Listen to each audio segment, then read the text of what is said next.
This is the World of Sports Network presentation. Yes, sir. Yes, sir. Yes, sir. Yes, sir. It's the G to the U to the R to the U. And this is our week 6 preview. Before we get started, let's recap week 5, man. We went 6-2 overall last week, a very impressive week. So that brought our overall record at 19-12, man. 19-12. So we are doing amazing. That's why they call me the G to the U to the R to the U. So with no further ado, let's get into our week number 6 previews. Browns versus Steelers. Man, this is a 5-star blockbuster matchup, man. We just got to start it straight off the TOP. Man, I love this matchup, man. Obviously, the AFC North battle, the rivalry between the Browns and Steelers. We know how those guys feel about each other, man. I read a quote, Mike Tomlin, man. They're probably the best quote guy in all of sports, man. Mike Tomlin was quote of saying, man, Steelers are not here for reality TV. You know what I'm saying? He's like, we're not worried about what happened last year with the Myles Garrett. This is not a reality TV game, man. I love me some Mike Tomlin. He also quote of saying, we love being in the kitchen. And it's hot in the kitchen, and the AFC North is the kitchen. I don't know if that was a subliminal message Mike Tomlin was saying about we love being in the kitchen. But anyhow, the Steelers are 4-0 for the first time since 1979. I was shocked about that. Since 1979, this storied franchise, but the Steelers are clicking in all cylinders, man. So right now, the Browns lead the league in rushing offense, while the Steelers lead the league in total defense. So with all that said, look for the Steelers to carve up the Browns' soft secondaries and come away with a 26-20 victory in Pittsburgh. 26-20 Pittsburgh Steelers over the Cleveland Browns. Ravens at the Eagles. Man, look. Right now, the Eagles are just in disarray as far as the injuries, the offensive line. I don't even know who's playing out there for the Eagles, man. Like, whatever happened to Alshon Jeffers and Deshaun Jackson? Like, are those guys still in the league? Like, what's going on? Whatever happened to Zach Ertz? Like, the Eagles are just a walking ER. They're just a walking injury, dog. Like, they're just a walking injury. The Ravens right now, they're just walking mad. You know what I'm saying? Like, as long as the Ravens are not playing the Kansas City Chiefs, bro, or they're not in a playoff, the Ravens are always favored to me. Like, that's just what it is. And right now, they're playing the Philadelphia Eagles, who last year they played, and they won by, 29-15 last year? So they won the game easily last year. So I anticipate the Eagles with Doug Peterson to adjust a little bit against the Ravens. I think this game is going to be closer than anticipated. I think the Eagles' D-line could give Lamar a little bit of problems in the beginning till they get adjusted into it. But at the end of the day, the Ravens have a better overall team than the Eagles. So with that said, the Ravens going to pull a close one, closer than expected one in Philadelphia, winning 29-24 Baltimore, 29-24 Baltimore. Lions at the Jags. So you guys know how I feel. You guys know I hate Patricia, you know what I'm saying, Bob Crane, but I love me the Lions. You guys, you know what I'm saying, it's a hate-love relationship. I love me the Lions, but I hate the leadership of the Lions. So with that said, the Lions are coming out of a bye. So they're getting some of the injuries got back, so they have a bye. What defines a head coach in this league is what you do on a bye after the bye. With that said, the Lions should come out looking fresher. AP should be able to run the ball with the two-headed monster with Kerryon Johnson over there, and defensively, they should be able to take care of Gardner Minshew and company, man. The word is out on the Jacksonville Jags. We know they're good offensively, they're cute offensively, but Minshew don't have the arm strength like that to make those deep NFL throws consistently in the league. Jay Gruden does an outstanding job of scheming him, cute little plays, lateral plays, but when it comes down to it, they're big-time impactful plays. I don't think Gardner Minshew and the Jags have that. I think we all see who the Jags are, and we figured them out. So with that said, I will give this W to my man Matt Patricia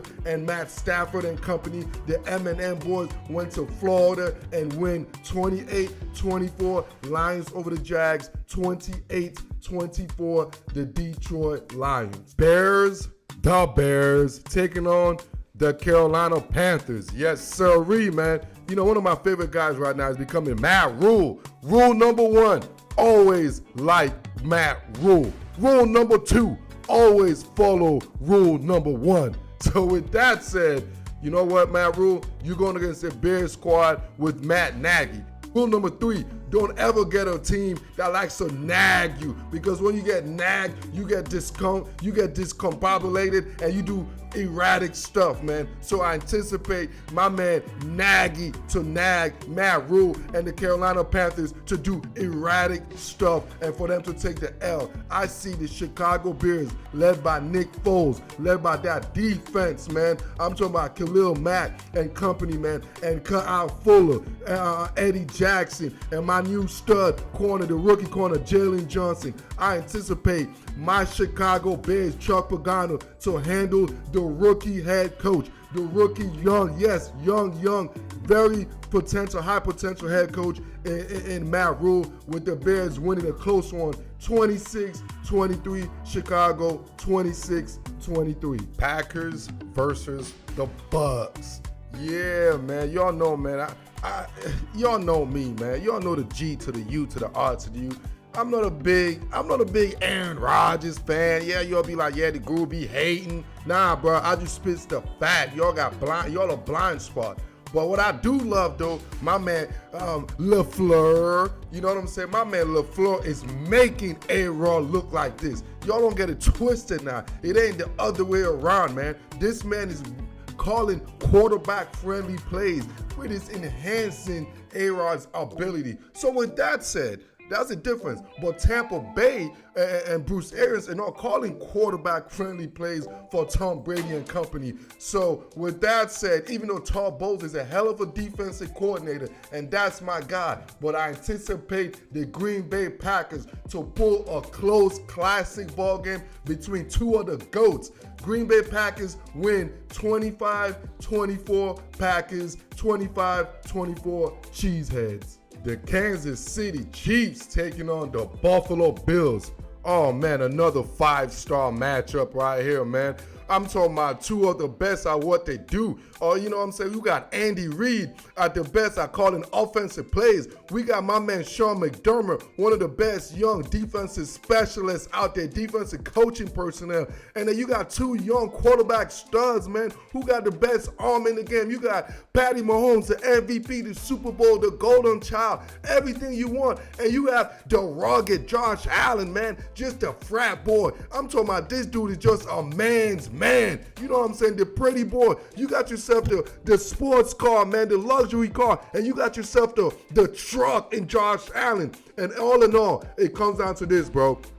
With everything stays even. I love the coaching staff. I love the organization. I love every aspect of it. But what it comes down to is Patrick Mahomes versus Josh Allen. Who do I trust with my life on the line, dog? With my life on the line right now, with me giving you all information. What information am I going to gather and give you? I will give you what I know is for sure. That is Patrick Mahomes is better than Josh Allen. Forget all these things y'all telling me right now. I know Josh Allen is doing his thing, and that's why this game will be close. And with that said, the Super Bowl champions will win 31-27 in a very, very competitive playoff atmosphere ball game. 31-27, Kansas City Chiefs. Arizona versus the Dallas Cowboys. Man, this is a sad one, right? Sad one, because Arizona is really coming in here. Cliff Kingsbury. One thing you got to do, Cliff, you got to do me a favor, bro. You know I love me some Kingsbury. I love the crib. I love everything. But we got to evolve, homie. You know what I'm saying? Like, this relationship got to evolve. We got to get better. We can't stay stagnant. Right now, this offense is kind of stagnant. There's no running game. You guys don't even have a running game. We got to evolve with this offense, man. I'm tired of seeing wide receiver screens, dude. Like, let's evolve. Let's get some vertically threats. Right now, everything is horizontal. Like, it's too collegiate. You know what I'm saying? Like, we gotta step this up. And with that said, I think the Cowboys, knowing right now how collegiate Kingsbury offense is, basically Kyler Murray got to save him. Basically, it's the Kyler Murray show. We need more evolution. But the Cowboys, I anticipate, is going to be the Zeke show. You know what I'm saying? This could be a blessing in disguise, man. For some reason, it's going to be a Zeke.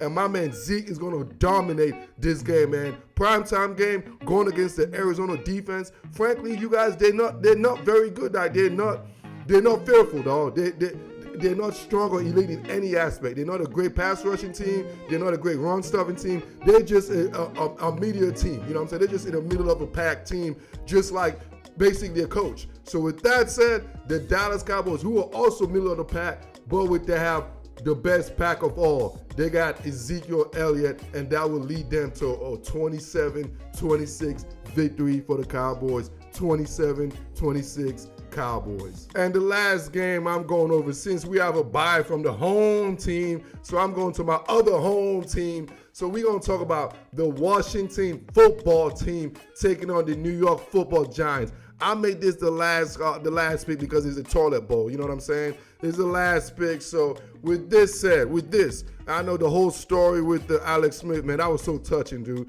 Like, I don't think I've ever felt so, like, I felt weird watching that game. Like, I was so happy, but yet I was so nervous and scared. Like, oh my God, please nothing happened to this dude. Like, I was literally like, yes, do well, but just get her out of this game alive, man.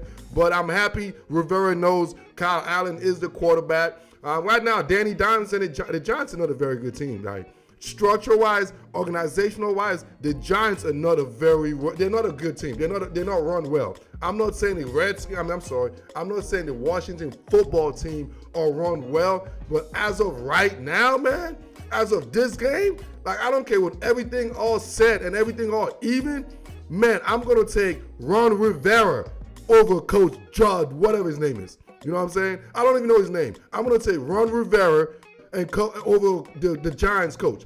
That's where I'm at right now with this game, and the Washington football team winning 25-23, 25-23. So this finished my week 6 preview, man. So I want to hear from you guys, man. Obviously, y'all see my overall record. I'm 19-12 right now. I'm feeling myself. So I want to hear from y'all. Comment below, like, comment. Let me hear on y'all's week number 6 preview. I'm the G to the U to the R to the U, and I am out.